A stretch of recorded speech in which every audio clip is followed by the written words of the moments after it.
E aí pessoal, tudo bom? Sou Ralf Gomes e hoje estamos mais uma vez aqui no canal Pare para Pensar. Hoje, sábado, 16 de setembro de 2023. E a gente vai falar hoje aqui sobre relacionamentos, né? E na realidade vamos falar sobre a ausência de relacionamentos.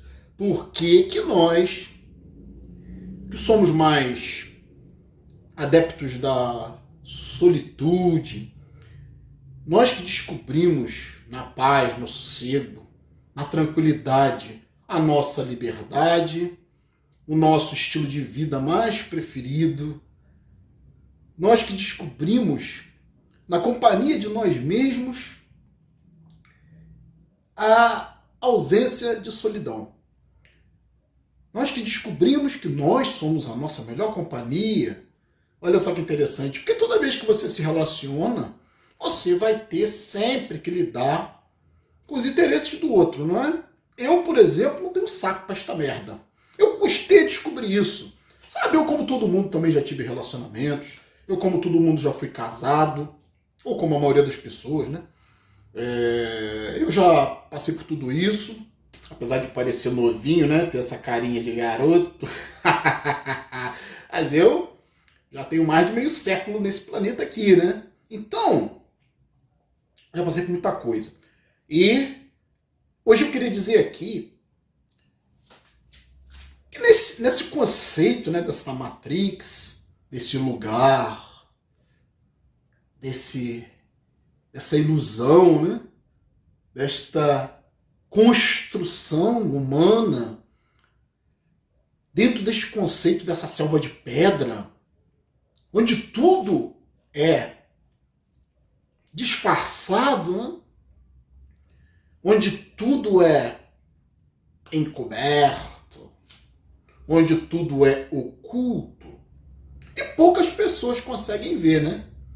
O que significa, o que está por detrás, né? Por exemplo, de relacionamentos amorosos, de toda essa codificação dentro dessa Matrix, que é um sistema binário de zeros e uns, é a construção gráfica da Matrix. E além da construção gráfica, é a construção estrutural, digamos assim, né? Conceitual da Matrix. É o quê? É dualidade. Tudo aqui, né, nós aprendemos através da comparação, das analogias. Até graficamente, a Matrix ela é sempre dual, né? Nós temos um cérebro constituído por dois hemisférios, uma parte mais racional, uma parte mais emocional. Nós temos aqui na minha própria camiseta, né, a pílula azul e a pílula vermelha. Sempre temos alternativas. Sempre temos que escolher. Sempre temos que escolher algo, né, e perder algo. Porque toda vez que você quer alguma coisa, você tem que abrir mão de outras coisas. Você não pode ter tudo. Então, até mesmo graficamente, a nossa simetria é bilateral. O que isso significa? Que tudo tem de um lado e tem de outro, né? Você olhar o ser humano, você partir o ser humano ao meio, tudo que tem do lado tem do outro. E essa dualidade acaba causando, né, no ser humano uma ilusão de que ele precisa do outro. Que ninguém é completo sozinho.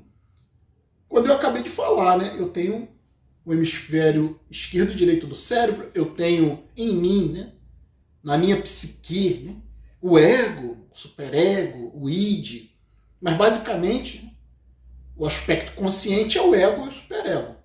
Ego, desejo, né, ego, corpo, ego, personalidade, eu quero, isso é meu.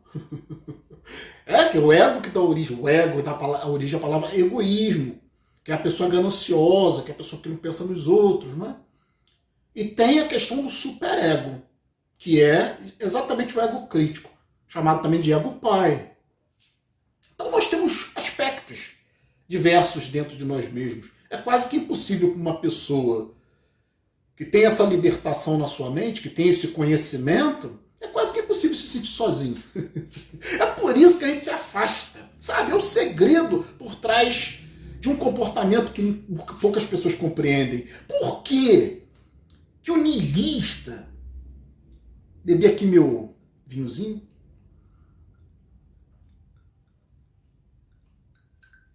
Ah, fantastic. Esse vinhozinho aqui, na realidade não é bem um vinho, né?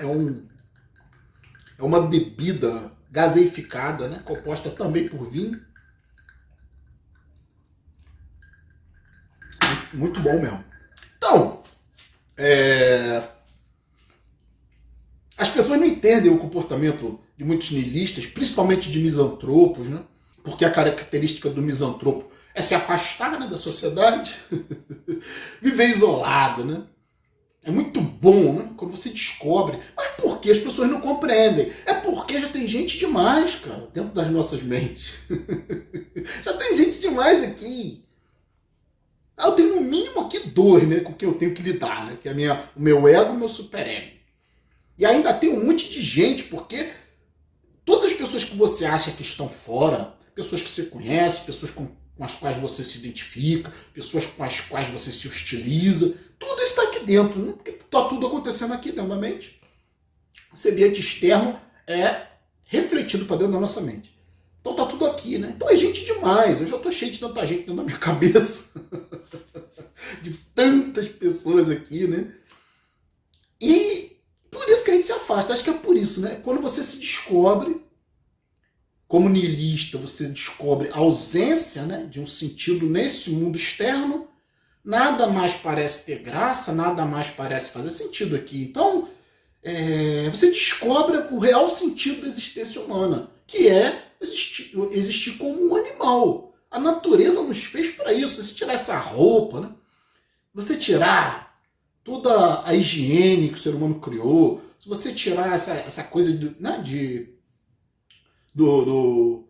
que a civilização trouxe, né, para nós, esse mundo, como eu falei, essa selva de pedra, essa construção, essa matrix. Se você tirar tudo isso, você vai ver um ser humano que não passa de um animal, né? Com instintos reprodutivos, instintos agressivos, instintos de autopreservação. E aí, né, animais que são coletivos, claro, né, que vão se agrupar para se proteger. Não existe outra função na natureza para os agrupamentos de animais de manada, de gado, búfalos.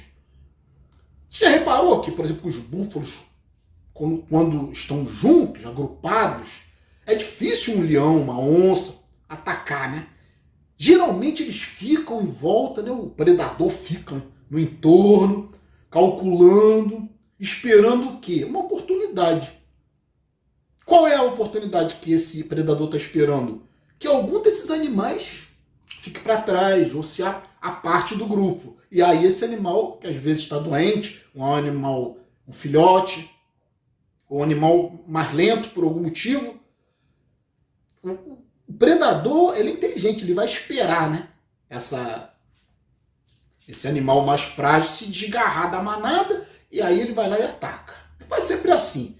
Porque se o predador atacar a manada, ele pode ser até pisoteado e morto pela manada.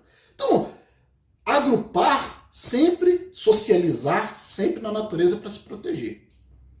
E aí, né, a gente observa que o ser humano é esse ser social, porque é um animal de gado. Quais os animais na natureza que são solitários? Geralmente, animais peçonhentos. Geralmente, né? São animais como serpentes, são animais de comportamento isolado. Por quê? Porque são temidos.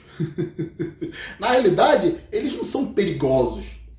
Simplesmente, eles não são maus, né? É o sistema de defesa deles, o veneno. Né?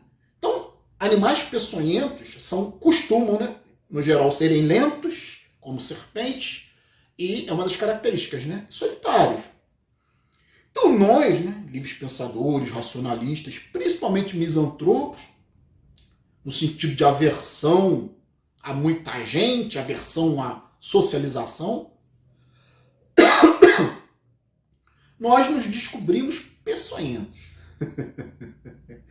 Perigosos, né? No sentido de que nós nos bancamos, no sentido de que nós não precisamos de outros animais para nos protegerem. Nós não precisamos de outros animais para cuidarem de nós. De outros seres humanos, no caso, né? Animais de manada. Comportamento de gado, a pessoa não percebe porque essa Matrix aqui é uma ilusão tão grande que faz com que a pessoa não consiga ver o que nós vemos. O que nós que nos tornamos animais peçonhentos, nos tornamos animais solitários, que não querem fazer mal para ninguém, mas que também não aceitam que mexam com a gente. É aí que está o nosso perigo, né? Não vamos fazer mal a ninguém, desde que não nos façam mal. Aqui não existe essa situação de dar outra face. Aqui não existe essa situação de se submeter ao outro. Então, nós, por isso, nos afastamos. Também por uma questão de respeito ao outro. Né? Porque quando você vive sozinho, você liberta o outro de você, porque você também é um predador. Então, o ego, né, sempre vai ter ambição, o ego sempre vai querer tirar algo do outro. As relações entre seres humanos é por causa dessa insegurança. O ser humano é muito inseguro. Ele se sente muito sozinho porque ele não conhece a verdade da Matrix. Ele acha que está sozinho. Ele não entende que está vivendo aqui com um monte de gente. Né? Ele está sozinho aqui, mas dentro da mente existem vários elementos. Várias pessoas. E sempre tem alguém mais poderoso dentro da mente. Que é o superego, que é aquele que controla, que é aquele que tem a capacidade de ver, olhar para os outros que estão aqui, olhar para si mesmo. Esse ego tem o superego tem a capacidade de olhar o ego, olhar o id, olhar as outras pessoas que estão num ambiente aparentemente externo. Né?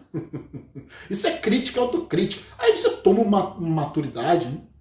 É porque a mente, ou o ego, é como se fosse um cavalo correndo, um cavalo selvagem correndo sem rumo. E tem um abismo lá na frente. Né? Mas o cavalo vai. Se não tiver alguém para segurar as rédeas, frear esse cavalo, né? Direcionar esse cavalo, dizer aqui por aqui não convém. Né? Se você não tiver isso, ou seja, o superego desenvolvido, você vai ficar sempre nas mãos dos outros e você vai ficar meio que à deriva das suas emoções. Né? Você vai ficar, como eu falei, como um cavalo que vai para onde seu instinto manda ir. E não para onde sua racionalidade determina que você vá ou não vá. Né?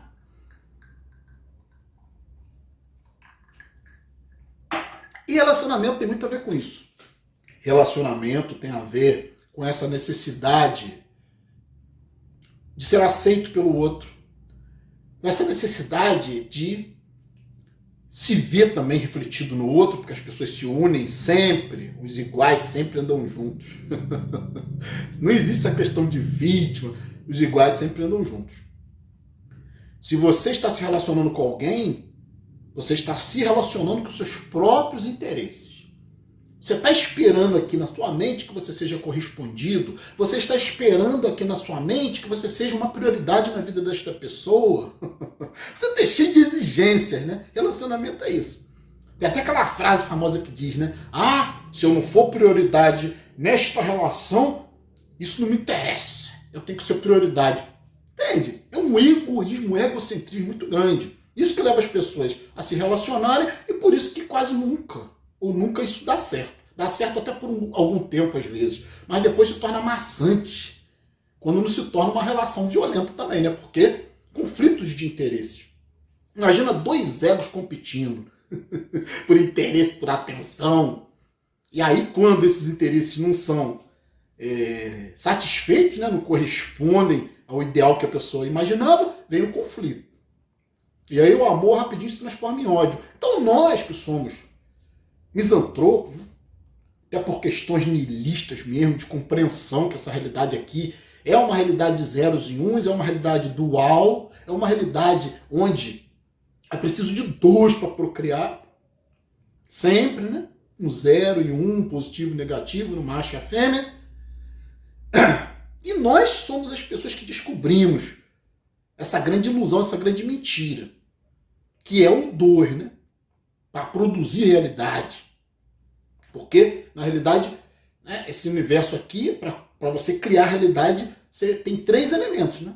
Positivo, o pai, negativo, a mãe, e elemento neutro, que é o filho. E como todo mundo morre, né? Como todas as criaturas morrem, porque só se procria o que morre, se nós fôssemos eternos, né, ou imortais, não haveria necessidade de procriarmos. Se houvesse, por exemplo, uma sociedade de, sei lá, 1000 imortais, procriar para quê, né? Cada um teria a sua função e não haveria necessidade de procriação. Inclusive, filmes como Highlander, O Guerreiro Imortal, mostram essa situação, né? De que os imortais não conseguem procriar. Então, só se precisa procriar o que morre. Você está procriando, está intrínseca a ideia de que você não vai prevalecer, não vai permanecer. Então você tem que procriar para jogar os seus genes para frente e manter a espécie. Só que eu, como consciência, não sou um animal. Eu não vou cair no jogo da natureza de me unir ou para me proteger, ou para proteger a espécie, para procriar. Não sou idiota, eu sou uma consciência. Então, na minha mente, né, eu tenho uma consciência de imortalidade, de não necessidade do outro. Se bancar, sabe, uma coisa simbólica, é uma imortalidade simbólica. Você ter essa capacidade de se bancar, de não precisar se relacionar para procriar, de não precisar se relacionar porque você já não aguenta mais estar entre as pessoas. Você já tem bastante gente aqui, né? E você tem essa questão também, né? De se isolar porque você tem essa visão de réptil, meio reptiliano, né? De que você não tem necessidade dos outros. Que os outros são problema. Que os outros também vão fazer você. Os outros, quando se aproximam de você, vão fazer você. Você é perigoso, né? Vão fazer você reagir a esse contato com os outros seres humanos que quase sempre leva a conflito, né? Então, você conhecendo o seu próprio poder, você se afasta, né? Com grandes poderes vem grandes responsabilidades. Então você não quer ferir ninguém com seu veneno, né? É como a serpente, por isso a serpente se isola. A serpente não é má, né? Ela não quer morder ninguém, atacar ninguém, né? Isso é uma defesa. E nós também, como predadores, nós reconhecemos esse nosso aspecto e nós não queremos fazer uso desta força. E aí a gente se isola, a gente se afasta, né? Eu achei interessante que eu queria compartilhar isso aqui por conta dessa situação que eu descobri que as pessoas no fundo se isolam por isso. Porque já estão cansadas de tanta gente que existe aqui na própria mente. Como você nunca está sozinho, como eu falei inicialmente, nunca se sente sozinho, para que você precisa das pessoas, né? Claro que nenhum homem é uma ilha, você não vai se isolar por completo. Tem como se comunicar com outras pessoas através das redes sociais, o que a gente está fazendo aqui, né? Mas não precisa ir além disso. Você compreende que o bem maior dentro desse mundo, que as pessoas acham que é dinheiro, que as pessoas acham que é ter muitas posses, mas o rico, ele quer, até o rico, né? O que ele mais quer é o que o dinheiro não pode comprar. Amor, atenção. Sendo rico é difícil, né? Porque uma pessoa muito rica, as pessoas quase sempre se aproximam por interesses. Então o rico quase sempre no aspecto de amor é um frustrado, né? Porque aquele pobre, às vezes, que não tem nada, é uma relação mais sincera, né? Se juntam, compartilham as dificuldades, às vezes é mais sincero do que um rico, que é um mundo de aparências, é um mundo de status, as pessoas sempre estão atrás das outras por interesse. Mas isso é assim de uma forma geral. Mas o rico, ele tem esse aspecto. Ele deseja algo que o dinheiro não compra. Sabe? O dinheiro não paga amor. Dizem, tem a frase que diz, né, que dinheiro compra até amor verdadeiro. Claro que é uma ironia. Porque não existe amor verdadeiro. Mas pode até existir, né? Amizade, carinho, respeito entre as pessoas. Sabe? Pode até existir isso. Agora, apesar de deve ser raro, né? Mas acredito, é muito pouco visto isso, né? O amor mesmo, a amizade, carinho, respeito, lealdade, né? Essas coisas são meio difíceis de você se encontrar nos agrupamentos de humanos, como eu falei, porque o humano é sempre movido pelos seus próprios interesses pessoais. Mas, né, quando você está ali passando pelas mesmas dificuldades, se tem uma empatia, né, um colaborando com o outro, uma troca, aí isso é mais próximo, né, de uma amizade, um amor, do que quando você é rico e você tem tudo e as pessoas sempre vão se aproximar com algum tipo de interesse financeiro, né? Então, a vida do rico também, ele fica buscando, como eu falei, o que o dinheiro não pode comprar, né? Às vezes o rico olha aquele relacionamento de pobre ali, tudo que ele queria, né? Que ele não consegue ter, que é algo mais sincero do que nessas esferas das elites. Então, vou ficar por aqui. Um abraço a todos. Estamos juntos pela propagação do conhecimento. Se você ainda não é inscrito no nosso canal, por favor, se inscreva. Ative o sininho das notificações. Nos dê o seu like. Se você desejar ser membro do nosso canal, está aí aberto o clube de membros. Muito obrigado a todos. Fui.